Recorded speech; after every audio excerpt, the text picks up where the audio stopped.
아멘. 네. 자, 오늘 에스라 이제 결론인데요. 에스라의 전체 주제는 성전 생활화입니다. 성전 생활화. 성전을 하나님께서 지키게 하셨잖아요. 성전을 다시 건축하게 하셨는데 그 성전을 아무 의미 없이 건축을 다시 한 게 아니란 말이에요. 그 이유는 모든 백성들이 성전을 중심으로 생활할 수 있도록 하려고 성전을 다시 지키게 한 겁니다. 그렇게 중요한 성전을 지었는데 우리가 아는 대로 성전을 짓고 세월이 흐르다 보니까 성전은 아무 의미가 없이 또 다시 옛날 생활로 되돌아가서 우상을 숭배하고 세상 사람들과 똑같이 살아가고 심지어는 이제 9장에서부터 본 대로 아주 그냥 이방 사람들과 한 가족을 이루어서 결혼도 하고 이렇게 살아가 버리고 말았던 거예요. 성전을 건축해 놓고 58년이 지난 뒤에 에스라가 이제 율법을 가지고 백성들을 가르치려고 와 보니까 이미 엉망이 되어 있는 겁니다.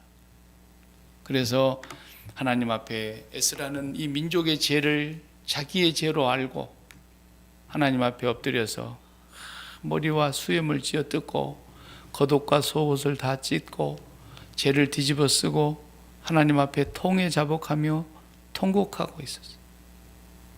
성전이 이렇게 다시 더럽혀졌구나. 하나님께서 성전을 더럽혔기 때문에 이 백성을 채찍질해가지고 성전을 불태워버렸고 성전을 저들이 지키지 못해서 결국은 이방 나라의 포로로 끌려갔고 그 고생을 해놓고 다시 약속대로 돌려보내서 성전을 지켜 해놨더니 이 백성들이 또 한다는 짓이 결국은 망할 짓을 또 하고 있는 겁니다.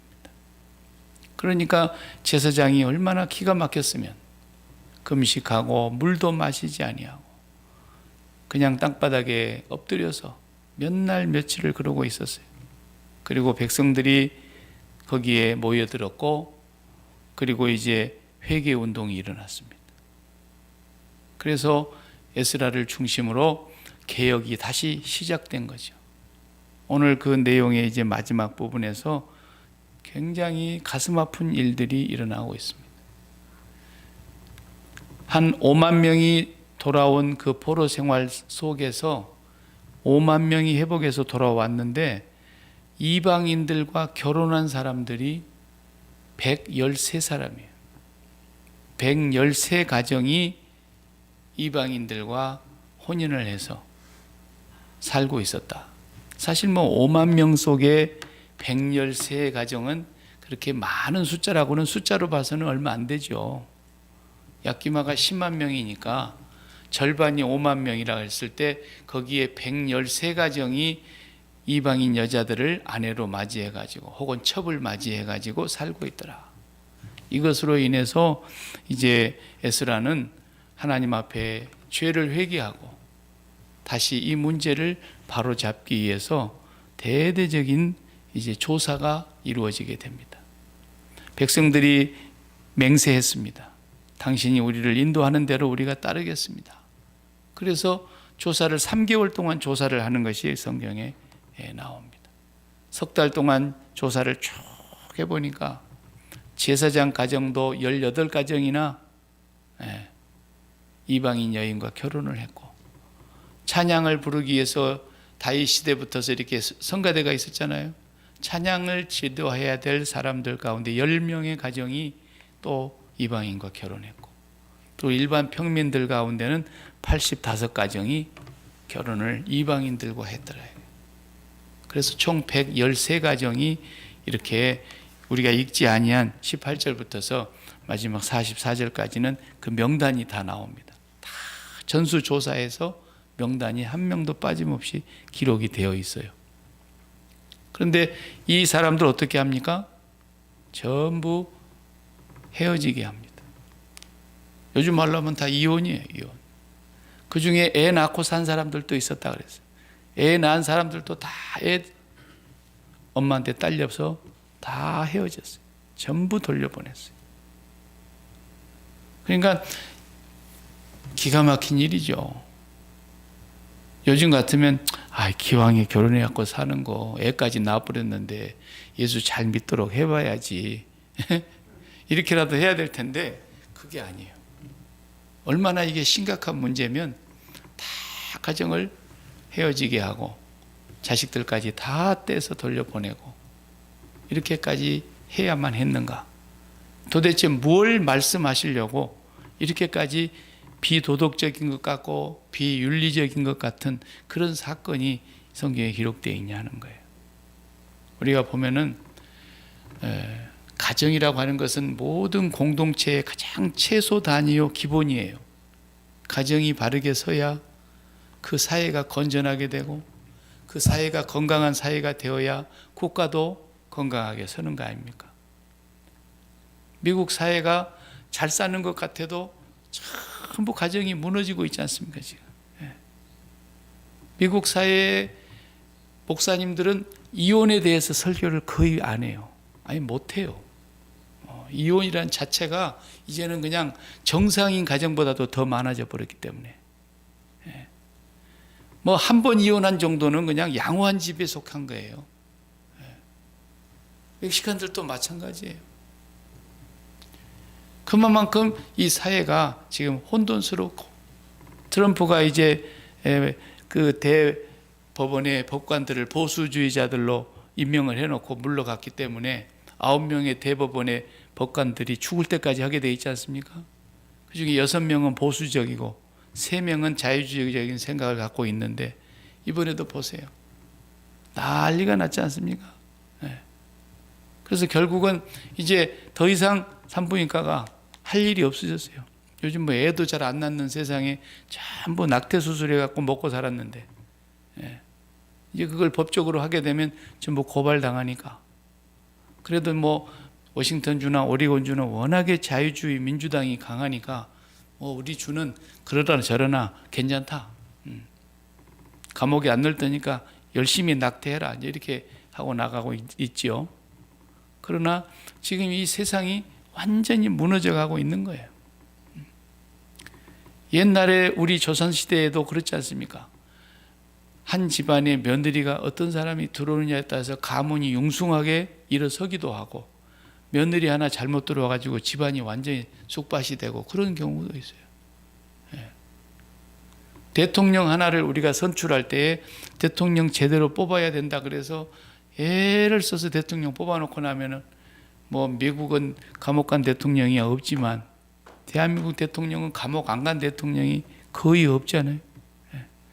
지가 안 가면 지 자식이 가든지 아니면 형님이 가든 동생이 가든 다 가족들 중에 감옥 가고. 아이고 자식이 없어서 자식이 있는 사람들은 안 되겠다. 자식 없는 사람 대통령 한번 만들어보자. 그래가지고 이제 결혼도 안 한 박근혜 씨를 이제 대통령으로 만들어 놓으면 가족이 없으니까 거기 별일 있겠냐 그랬더니 40년 동안 또 인연을 맺고 살았던 최순실이라는 어떤 여자가 거기에 붙어가지고 얼마나 잘못했는가야 모르겠지만 아무 잘못이 없는데 감옥살이 했겠습니까? 뭔가가 문제가 있었으니까 그래도 감옥살이를 하는 것이지 만약에 아무런 잘못이 없는데 저 사람들을 다 감옥에다 집어넣었다 그러면 그 사람들 지금 세상이 바뀌었는데 가만 놔둬서 되겠습니까? 잡아다가 주리를 틀어야죠. 그러나 뭔가가 죄가 있으니까 어쨌거나 그런 일이 벌어졌어요. 우리 이민자들도 그렇잖아요. 공항에서 누가 최초로 이민자를 영접에다가 누구하고 최초로 만나느냐에 따라서 팔자가 바뀐다. 이민사회에 그런 말이 돌고 있잖아요. 그 안내하는 사람에 따라서 이민 생활이 바뀌어요. 세탁소 하신 분이 안내했으면 세탁소 하게 되고 그러면서 삶이 시작이 되는 거예요. 그러니까 한 가정이 남자와 여자가 만나는 것도 이게 같은 신앙을 갖고 만나는 건 그나마 다행인데 하나는 안 믿고 하나는 믿고 그래 봐요. 얼마나 그런 가정이 많습니까? 그래서 부인은 교회를 다니는데 남편이 안 믿는 집. 참 정말 애가 타죠. 호흡이 안 맞아요. 만사가. 한쪽에는 하나님의 뜻을 따라가려고 그러는데 한쪽에서는 하나님의 뜻은 전혀 무관하고, 그러니 불협화음이 일어날 수밖에 없고, 거기 안에 기쁨이 없어요. 행복이 없어요. 제가 지난주에도 무허가 건물 얘기했지 않습니까? 무허가. 성전은 뭐냐? 하나님께 허가받는 곳이에요. 그러니까 성전이 중심이 되지 않으면 모든 인생이 무허가 인생이 된다. 무허가 건축물 결국은 가서 무너뜨려도 한마디도 못하고, 무허가 건축물 결국 제대로 보상도 안 해줘도 아무 말 못해요. 결국은 우리 인생이 하나님 앞에서 성전 중심으로 살지 않으면 결국은 일생을 다 살아도 무허가 인생입니다. 아무것도 남는 것이 없고 불행한 인생입니다. 비참한 인생입니다. 이것을 지금 성경에서 에스라를 통해서 우리에게 중요한 메시지를 주고 있는 거예요. 성전 생활이 중심이 되지 않으면 그 인생은 결국은 계획을 세워도 무허가 계획이고, 꿈을 꾸어도 무허가 꿈이고, 자식을 낳아도 무허가 자식이에요. 성공을 해도 그건 무허가예요. 아무것도 아니에요. 그래서 우리가 정말 하나님의 성전을 중심으로 인생을 허가받고 살아야 되는 겁니다. 병 들었다고 해서 다 나쁜 거 아닙니다. 어떤 사람 병 들었기 때문에 하나님 앞에 허가받아갖고 인생 새로 사는 사람들이 많습니다. 망하는 게 나쁜 게 아니에요. 하나님 앞에 허가받고 망한 사람들 정신 똑바로 차리고 개가천선하는 것을 우리가 보지 않습니까? 사도 바울은 그 몸에 있는 병이 너무 괴롭게 하니까 그것이 육체의 가시라고 얘기도 했고 사단의 사자라고도 얘기했습니다. 그러나 허가받은 병입니다. 하나님께 허가받은 병은 그 인생을 가장 강하게 만든 겁니다. 가장 약한 곳에서 가장 강한 자를 만들어냈습니다. 오히려 건강한 사람이 큰일 내는 겁니다.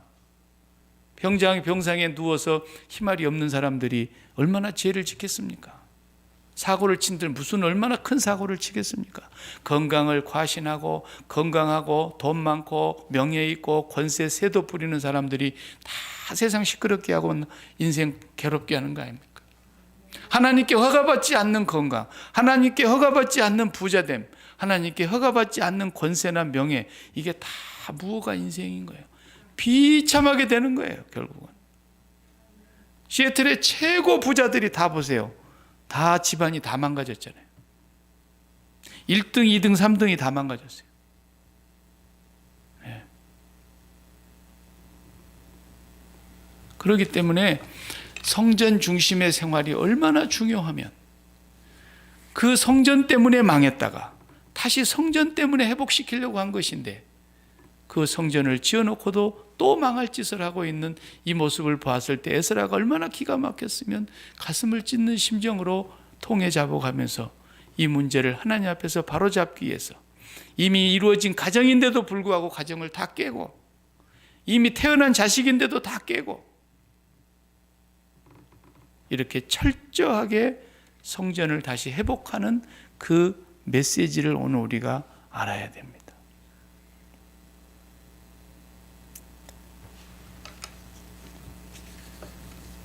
오늘 본문을 보면서 저는 솔로몬이 생각이 났습니다. 솔로몬 왕은 우리가 잘 아는 대로 1000번의 제사를 드린 사람입니다. 1000번제라 그러잖아요. 아직도 요즘 내가 한국 가보니까 1000번 뭐 제사, 헌금 그래가지고 헌금 받는 교회도 있습니다. 어떤 마음으로 1000번 헌금을 하는지 나는 모르겠지만 그 1000번제가 뭡니까? 양이 1000마리 죽었다 해도 틀린 말이 아니고 1000번의 제사를 드렸다 해도 틀린 말이 아닌데 어쨌든 1000번의 1번 제사를 드리고 났더니 하나님이 그 밤에 나타났어요. 그죠? 내가 너에게 뭘 해줄까? 하나님 물었어요. 그런데 하나님 앞에 얼마나 마음에 든 걸 구했습니까? 저에게 하나님 말씀을 잘 들을 수 있는 지혜 있는 마음을 주십시오. 그래서 솔로몬이 하나님 앞에 크게 영화를 누리게 되죠. 그리고 솔로몬을 통해서 뭘 합니까? 성전을 짓게 됩니다. 그렇게 출발을 잘했던 사람이 1000번 죽어서 그 어린 양이 죽을 때마다 자기 죽음을 거기서 경험하면서 내가 죽어야 하나님이 일하신다. 내가 죽어야 하나님의 지혜가 역사한다. 이렇게 철저하게 1000번째로 시작했던 왕이었는데 끝에 가서 어떻게 해요? 1000 여자로 망하잖아요. 후궁이 700이고 첩이 300이라고 했어요. 후궁하고 첩하고 어떻게 다른지 나 모르겠는데 하여튼 첩이 1000명이야. 본부인 말고. 1000번째로 시작해서 그렇게 멋진 왕이 되었던 이 사람이 1000명의 여자로 인해서 멸망을 당하는 거 보십시오. 솔로몬은 비참하게 끝난 사람입니다. 뭐 그가 나중에 회개하고 잠언을 쓰고 뭐 전도서를 쓰고 그랬다지만 그 인생이 비참한 거예요. 그러니까 고백이 뭐예요? 헛되고 헛되며 헛되고 헛되니, 자기가 헛된 인생을 살았다는 거예요. 고백하는 거예요. 창조자 하나님을 기억하지 못하고 하나님께 등을 돌리고 살았다는 거예요. 내가 그 장면을 읽어볼 테니까 잘 들어보세요. 열왕기상 11장 1절에서 8절까지 말씀이에요. 솔로몬 왕이 바로의 딸 외에 이방의 많은 여인을 사랑하였으니 곧 모함 여인, 암몬 여인, 에돔 여인, 시돈 여인, 헷 여인이라. 이집트 애굽 여인 말고도, 바로의 딸들 말고도 5 나라의 여인들을 대표적으로 사랑했다는. 그래서 여호와께서 일찍이 이 여러 백성에 대하여 이스라엘 자손에게 말씀하시기를 너희는 그들과 서로 결혼하지 말며 그들도 너희와 결혼하지 말라. 그들이 반드시 너희의 마음을 돌려 그들의 신들을 따르게 하리라 하셨으나 솔로몬은 그들을 사랑하였더라. 왕은 후궁이 700명이요 첩이 300명이라. 그 여인들이 왕의 마음을 돌아서게 하였더라. 솔로몬이 나이가 많을 때에 그의 여인들이 그의 마음을 돌려 다른 신들을 따르게 하였으므로 왕의 마음이 그의 아버지 다윗과 같지 아니하더라. 그 하나님 여호와 앞에서 온전하지 못하였으니 이는 시돈 사람의 여신 아스다롯을 따르고 암몬 사람의 가증한 밀곰을 따르고 솔로몬이 여호와의 눈앞에서 악을 행하여 그의 아버지 다윗이 여호와를 온전히 따름같이 따르지 아니하고 모압에 가증한 그모스를 위하여 예루살렘 앞산에 산당을 지었고 암몬 자손의 가증한 몰록을 위하여 그와 같이 하였으며 또 그가 이방 여인들을 위하여 다 그와 같이 한지라. 그들이 자기들의 신들에게 분향하며 제사하였더라. 1000번 번제로 시작했던 솔로몬이 1000 여자로 망한 거예요. 결국은 솔로몬이 지은 그 성전이 무너지게 되고 불타고 모든 나라가 망하고 모든 왕들이 그렇게 비참하게 죽고 그리고 나라가 포로로 끌려가게 되는 이 상황이 어디서부터 출발? 솔로몬에게서 출발. 가정이 깨진 것입니다. 왕은 아내를 많이 두지 말라. 신명기에 그랬죠. 말도 많이 두지 마라. 군대를 많이 두지 마라. 그랬는데 솔로몬은 하나도 순종을 안 했어요. 결국은 그래서 솔로몬 이 죄가 나라를 두쪽나게 만들었지 않습니까? 그래서 솔로몬에게서부터서 그 다음 임금으로 넘어갈 때 남북이 꼭 우리나라 대한민국 갈라지듯이 딱 갈라져 버려요. 북쪽이 10지파가 가버리고 남쪽은 유다 지파에다가 조그마한 베냐민 지파 일부 붙어가지고 남쪽 유다라 그랬어요. 그리고 그 성전이 희미하게 유지되어 오다가 결국은 성전이 없어지고 하나님은 성전을 심판하셨습니다. 왜? 성전 중심에 생활하지 않았기 때문에. 솔로몬이 1000번제를 드렸지만 그 사람이 혼자 드리는 그 제사가 중요한 게 아니라 앞으로 성전이 지어짐으로써 모든 백성들이 날마다 번제를 드리는 상번제, 그 상번제의 제사를 드리도록 하기 위해서 성전 지은 것인데, 결국은 모든 백성들이 우상으로 빠지게 만들어 버렸어요. 그래서 지금도 유대인들은요, 목의 사회입니다. 이스라엘은 목의 중심의 사회예요. 그래서 엄마 성을 따라요. 그러니까 엄마가 유대인이면 유대인이고, 아빠가 이방인이면 엄마가 유대인이고, 아빠가 이방인이면 유대인이에요. 그러나 아빠가 유대인이고 엄마가 이방인이면 그 모든 자식들이 다 이방인이에요. 그래서 성경을 봐도 가만히 보세요. 하와는 마귀하고 친해지고 마귀의 말 듣고 결국은 선악과를 따먹고, 아담은 그 여자 하나를 못 다스려 가지고 결국은 아담도 하와의 말에 넘어가서 완전히 망가졌어요. 그러니까 여자가 힘이 없는 것 같아도 붙어 살면 결국은 여자가 이기더라고. 내가 가만히 보니까. 어느 집이든지 여자가 이겨. 보니까 뭐 남자가 큰 소리 빵빵 치고 뭐 그냥 막 난리 쳐도 결국은 끝에 가 보니까 다 여자 말 듣고 여자 하자는 대로 따라가고, 전부 여자로 인해서 그 집안이, 그래도 그 여자가 믿음이 똑바로 박혀 있는 제대로 된 여자 같으면 괜찮은데, 그렇지 않으면 결국은 무호가 집안이에요. 무호가 집안. 여호와께서 집을 세우지 아니하시면 세우는 자의 수고가 헛되며, 여호와께서 그 성을 지키지 아니하시면 파수꾼이 깨어서 지키는 것이 허사이며, 여호와께서 함께하지 아니하시면 아침 일찍 일어나서 저녁 늦게 누울 때까지 일해서 수고의 떡을 먹는 것이 다 헛되다 그랬잖아요. 솔로몬이 그렇게 살고 만 거예요, 결국은. 그래서 오늘 또 이제 신약 시대 이후에 살아가는 우리들에게 이 성전이 생활화되는 것이 무슨 말이냐? 성전은 결국 하나님 한 분 모시는 곳 아닙니까? 그런데 솔로몬이 성전에다가 온갖 우상을 다 드린 거예요. 왜? 여자들이 하자는 대로 다 했으니까. 그래서 성전을 더럽힌 거예요. 이 성전은 하나님 한 분 외에는 거해서는 안 되는 것이죠. 그래서 지성소에는 법궤를 모셨고, 성소에는 하나님의 말씀인 떡상과 생명의 빛이신 예수 그리스도를 상징하는 거기에 등대와,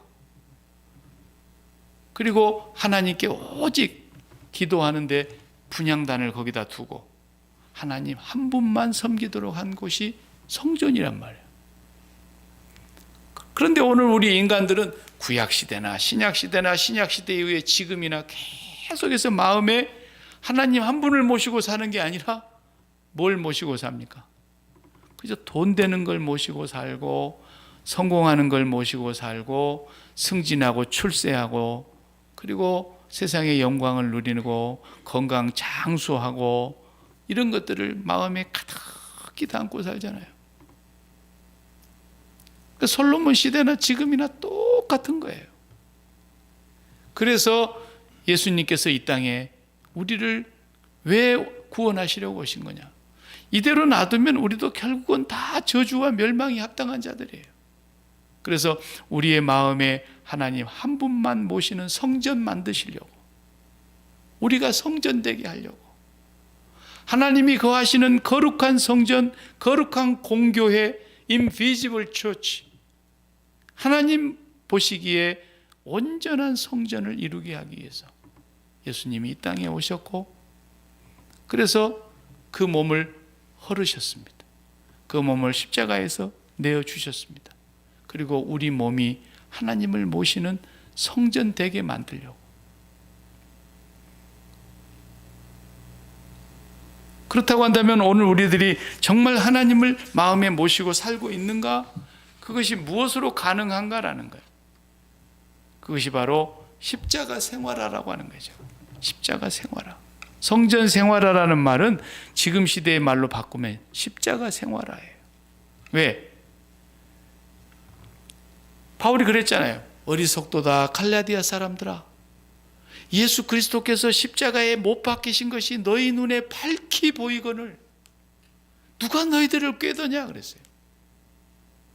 그 갈라디아서가 쓰여진 때는 예수님 승천하신 뒤에 수십 년 뒤에 쓴 책인데, 바울이 거기다가 갈라디아 사람들에게 그렇게 쓰는 거예요. 예수님 십자가에 못 박힌 걸 보지도 못한 사람들인데. 그런데 뭐라 그렇게 써요. 예수 그리스도께서 십자가에 못 박힌 것이 너희 눈에 밝히 보이거늘.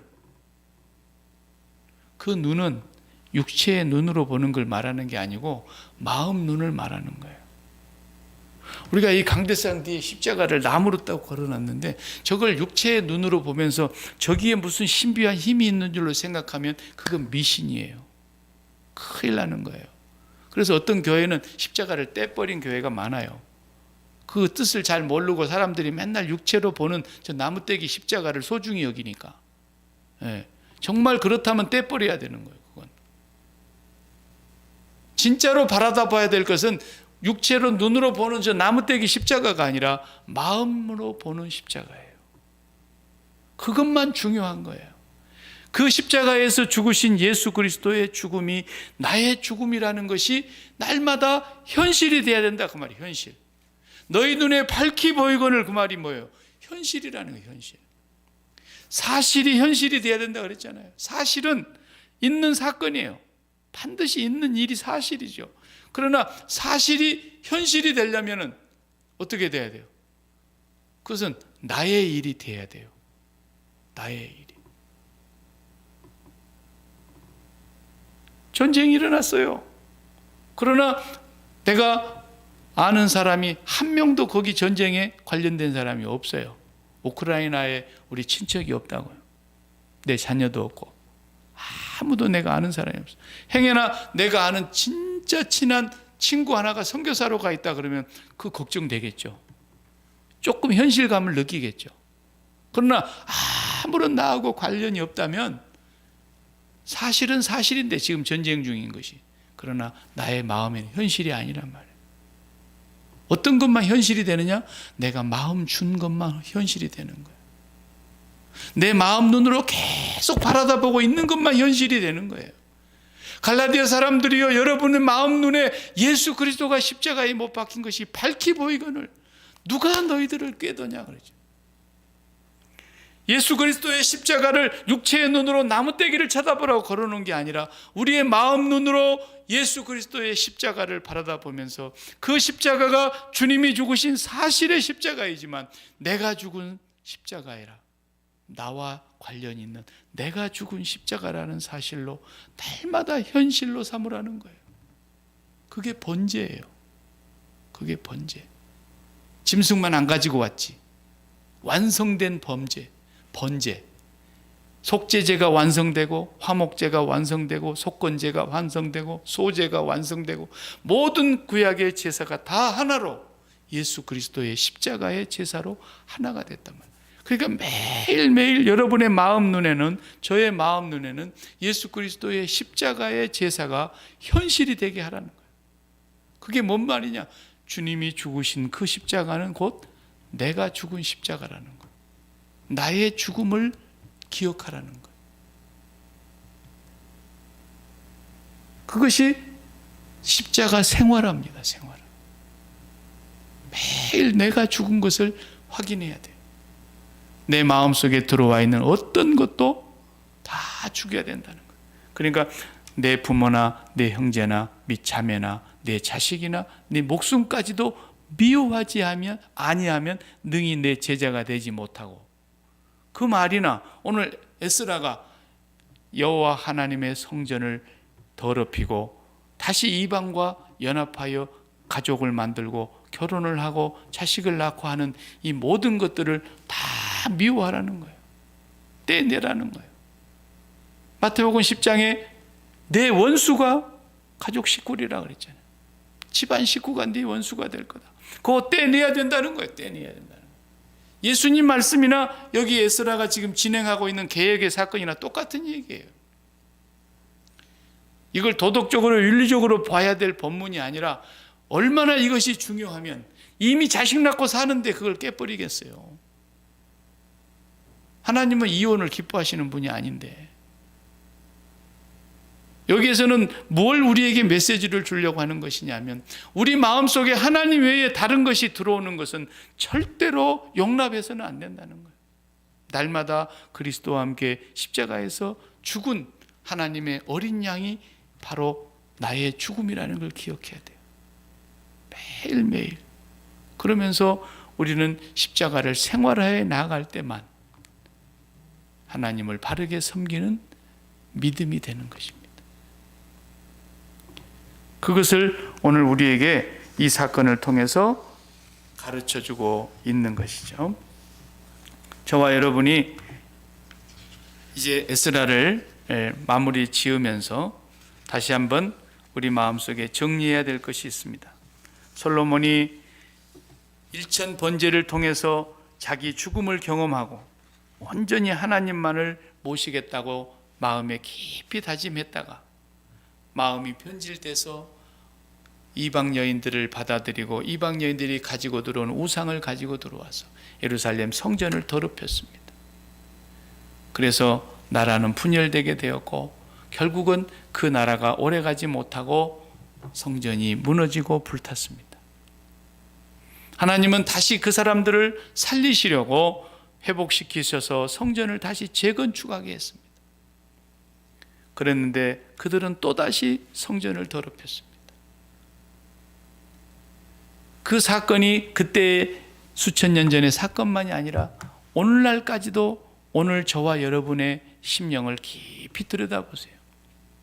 오늘 우리 마음속에 하나님 외에 다른 것으로 우리가 오늘 또 소망을 삼고 하나님 아닌 다른 것으로 계획을 세우고 하나님 아닌 다른 것으로 내 마음의 행복을 찾으려고 하는, 만족을 얻으려고 하는 이러한 모든 것들이 다 무허가 건축 인생이라는 거예요. 하나님과 아무 상관이 없는 거예요.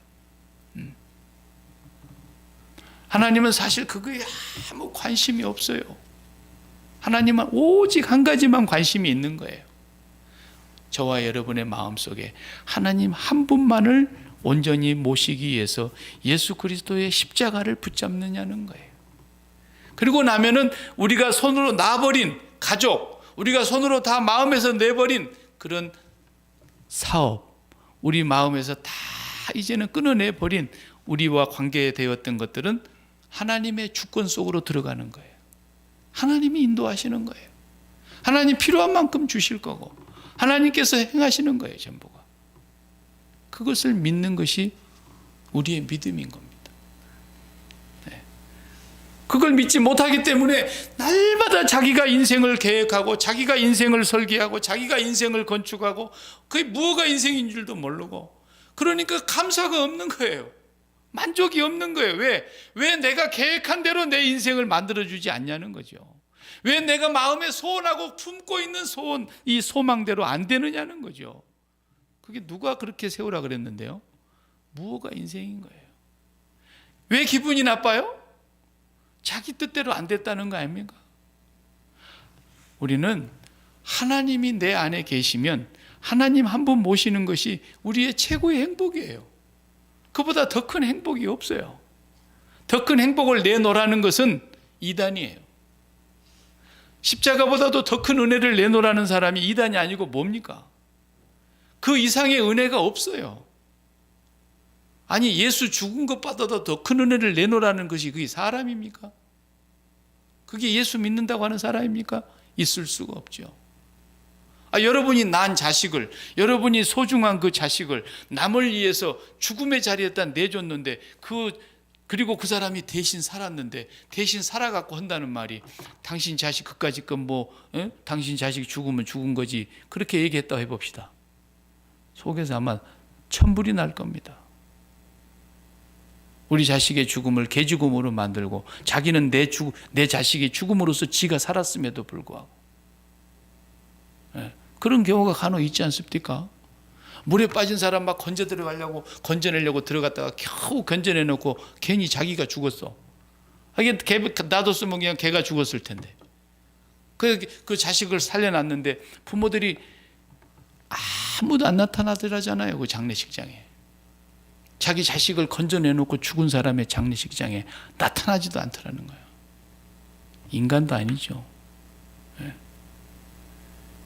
예수 그리스도를 십자가에 못 박아서 죽이시기까지 사랑하셨는데 그 예수 그리스도의 죽음이 바로 내 죽음이라고, 내 마음속에 다른 것 담지 말라고 죽은 죽음인데, 예수 죽음을 우리가 헛되이 만든다고 한다면 어떻게 그 사람이 예수 믿는 사람이겠냐는 거예요. 그래서 날마다 십자가 생활화를 통해서 내 자신이 그리스도와 함께 죽었음을 고백하고, 그리스도와 함께 죽은 이후에는 하나님 한 분 내 마음속에 모시고 살면서 이제는 살든지 죽든지 내 몸에서 그리스도가 존귀케 되고, 살아도 주를 위하여 살고 죽어도 주를 위하여 죽나니.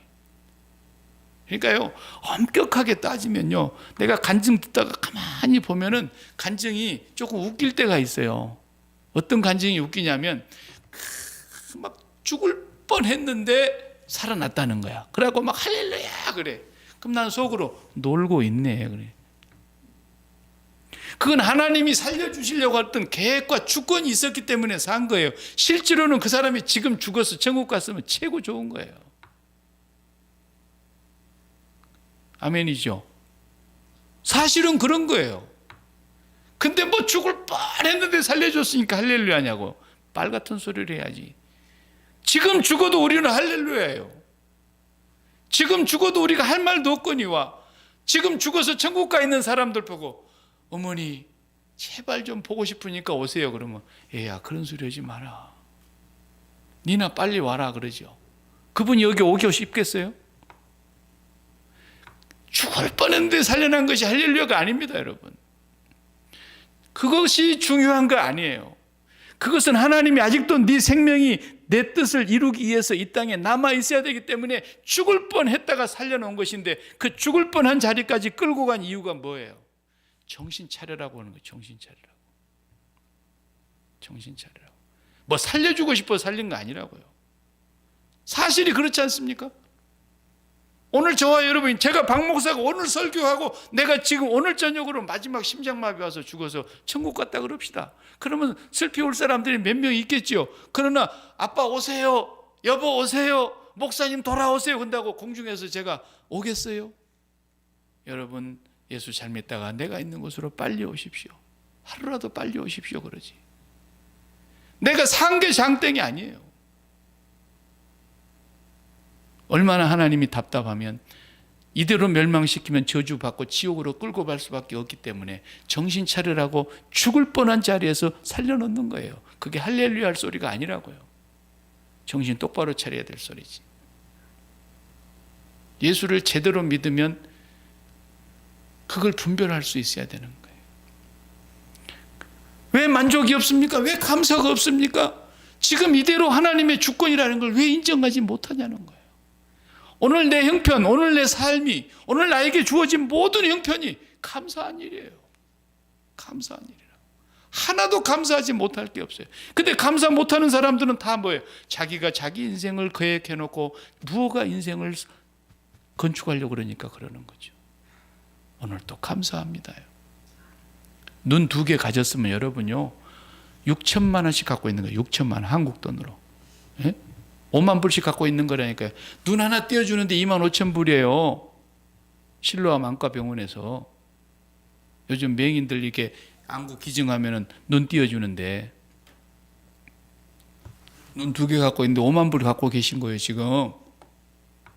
귀 보청기 이거 이번에 우리 제가 서울에서 전도사로 있었던 교회 담임 목사님하고 이렇게 얘기하다 보니까 은퇴하셔서 이제 같이 제가 식사하면서 요 보청기 끼고 계시더라고요. 얼마짜리입니까? 그러니까 900만 원짜리, 900만 원짜리 하나로. 예.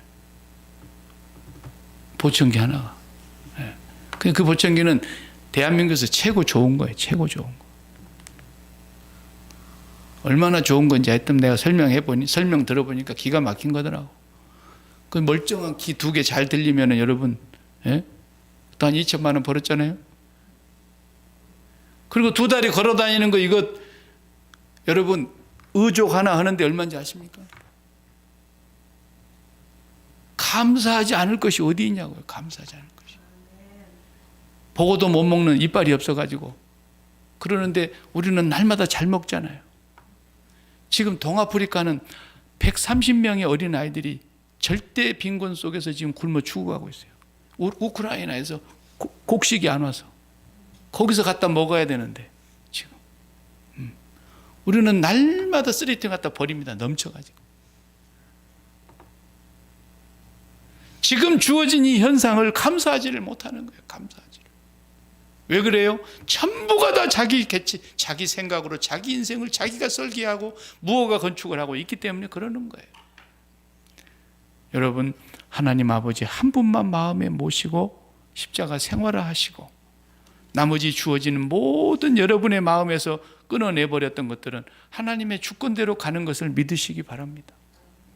자녀 문제도 하나님의 주권대로 갈 것이고, 건강 문제도 하나님의 주권대로 갈 것이고, 사업장도 하나님의 주권대로 갈 것입니다. 우리는 그것을 십자가에서 예전에 못 박았습니다. 어떤 것이든지 그것이 성전 중심의 삶인 것입니다. 하나님 아버지 한 분만 모시고 살게 하기 위해서, 이 일을 위해서 에스라는 비록 5만 명 속에 113가정이지만 이것을 철저하게 개혁하고 갈라내고 검으로 잘라내듯이 그들을 따로 갈라냈습니다. 그리고 명단을 다 써놨습니다. 내가 검을 주러 왔다, 주님이 말씀하셨습니다. 우리는 이 십자가의 검으로 우리 마음속에 채워져 있는 모든 세상을 날마다 그리스도와 함께 죽은 자라는 것을 마음 눈으로 십자가를 바라다 보면서 내가 죽은 자야 매일 기억하시기 바랍니다. 기도하겠습니다.